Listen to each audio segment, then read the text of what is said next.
viewpoint. Quiet quitting is about bad bosses, not bad employees.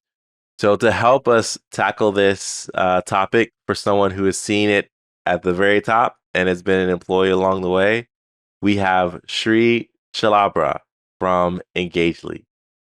Sri, thanks for joining us. Yeah, thank you, Joey. Thanks, Summer, for having me on your show. I'd love to add my 2 cents to something that's been going on for years and now has a new name. Right? Right? So Summer, let's go ahead and kick off the conversation here. Could you define quiet quitting for us and then maybe Shri give some more historical context about what you think about this topic and it sounds like you agree that it's been around for a while.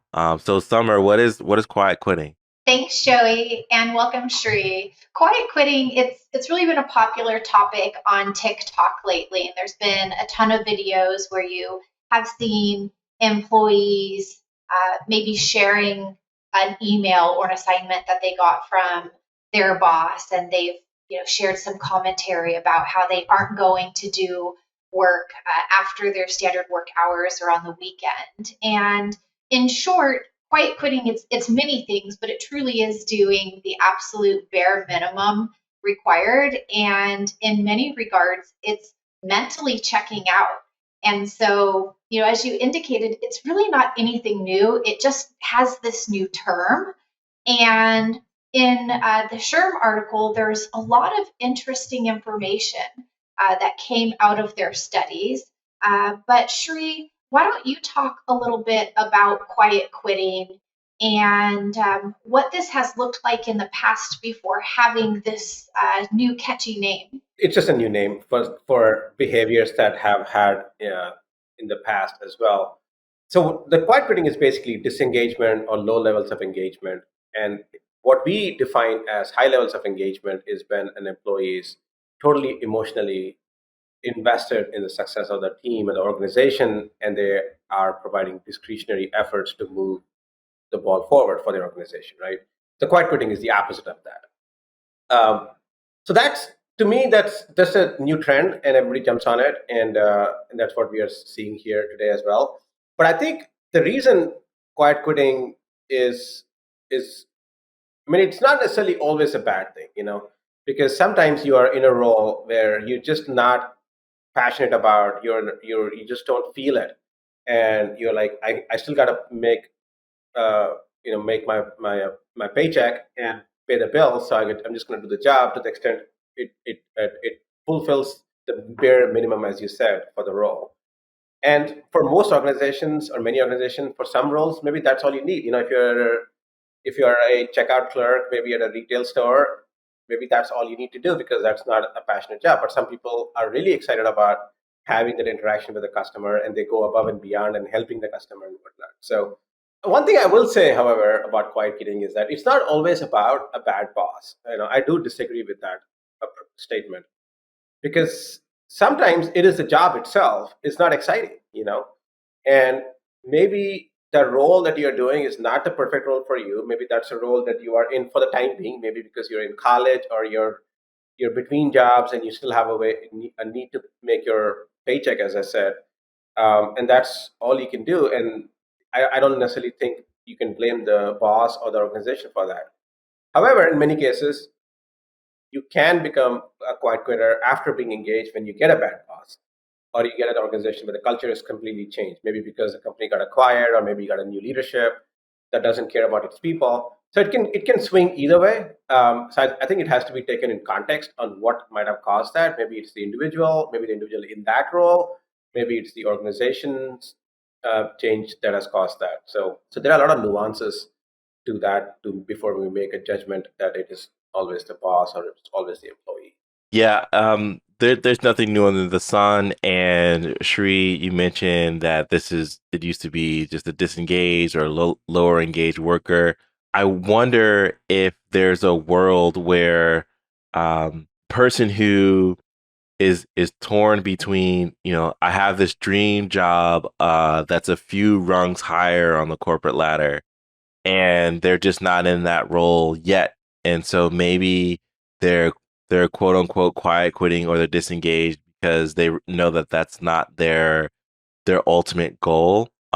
What would you say to an early stage professional or a person transitioning who might say, "Okay, I'm gonna quiet quit or be just enough engaged because I'm not at that ultimate place that I want to be." What advice would you share? Bad idea. Don't do it. That's my advice, right? Because at the end of the day, organizations, for the most part, like to promote the people they believe are exceptional performers and are going above and beyond their role because they see that this person has potential. They're in level A, but they're really showing potential for level B because they're showing those behaviors, they're showing the results, their actions display that. So then they want to promote them to position B. If you are in position A and you're performing at A minus or whatever the level is below that, you're not going to get ahead for the most part. I don't. I mean, you might, but that's not the recipe for getting ahead for sure. Uh, when I was at Ernst and Young several years ago as an employee, one of the things that I used to also want to be a partner or one of those higher level roles, and I joined as a senior consultant, and the next role up was as a manager. And I said I want to be a manager in 2 years. That was the basic rule that you had to be a senior consultant roughly for 2 years before you became a manager. It was not a written rule; it was like an unwritten rule. And they told me, like, show us that you're performing at the manager level or near that level, then there's no doubt that you are ready to be a manager. And it's a competitive environment. Big Five, Big Four is typically a very competitive environment. I mean, it's a friendly competition. It's not like we hate each other, you know. But it keeps us all very actively engaged because we all want to do well and we all want to get promoted, or many of us wanted to get promoted. And so I actively sought roles that pushed me beyond my comfort zone of my role. I sought leadership roles, team lead roles, even if it is not a quote unquote not a team lead role, but where I was maybe facilitating different people without actually leading them directly. Those things attributed the characteristics that they're looking for in a manager. So if I had quiet quit at that point, I would have never progressed beyond senior consultant, and not at Ernst and Young for sure. And then we have similar situation in our company or other companies I see where they want to see organizations want to see more engagement, and then obviously, the one thing to remember here is that the employee has to believe that that will lead them to success, right? If the organizational culture or their leadership says one thing and does something else, then that could cause somebody to quit and maybe never get to the next level. But as a general rule, that's not a recipe for growth. So you would tell that Gen Z TikToker who's making these quiet quitting videos, hey, not so fast. You may be getting clout and views and likes, but you're not ultimately going to get that job that you're looking for if you're just kind of mailing it in. Summer, as one of the managers here on our team, and you have an influence on a lot of our client organizations. What should you say are some of the signs of an employee that is checked out? So if you're talking to one of our clients, for example, and they're saying, "Hey, we think quiet quitting has overcome us," what are the signs and symptoms of that? Oh man, I feel like there's so many, but I think the first signs are that there's a change in an employee's attitude or work product. I mean, if you have had a team member who was performing at a different level, and you've seen a shift in their work product, work quality, or even just their attitude, for me, that's the first aha, something's up. And I think, the only way that you're truly going to find out if an employee has checked out is starting to have some honest conversations with them. And hopefully, as a manager, if you've been performing well, then you've built at least a basic level of trust with your team members to be able to have those conversations. And kind of circling back to some of the discussion that we were having just kind of prior to this point, I think if you're an employee and you are adopting this quiet quitting attitude, I think it's really important to be self-reflective and understand that not only are you potentially hindering your ability to seek out and obtain a job that's going to make you happier and potentially more aligned with your goals, but you're also affecting your team. So it's really not just about, hey, I'm quiet quitting and this is what I'm choosing to do, but recognizing that it's kind of affecting others as well. But Shri, I'm curious to know what signs you see sometimes when an employee might be quiet quitting, and what should employers do about it? Yeah, I think I really liked what you said, Summer, about the difference in behavior, right? Because some people are just not very vocal in meetings.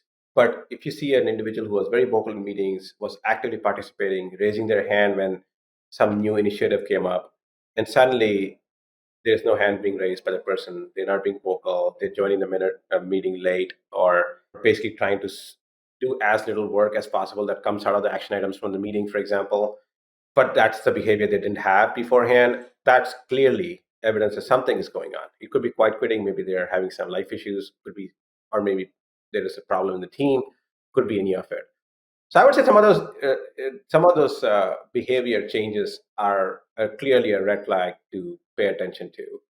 What would you say? What do you think employers should do about it if they see that this is happening, or maybe there's rumors floating around the company that there's certain teams or individuals who are quiet quitting? You know, a manager should be able to tell, a good manager should be able to tell that happening before the rumor gets started, to be honest.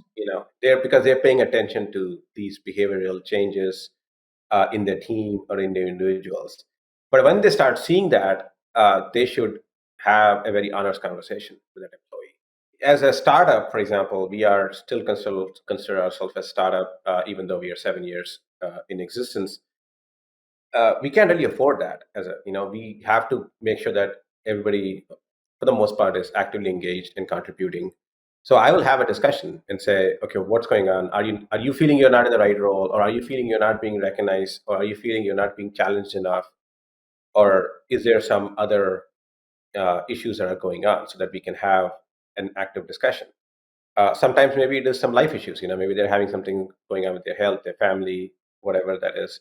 And sometimes it is because they feel like they're not making enough progress. They've been doing the same thing for 2 years, and they just feel like they've become stagnant and the work is just boring at this point.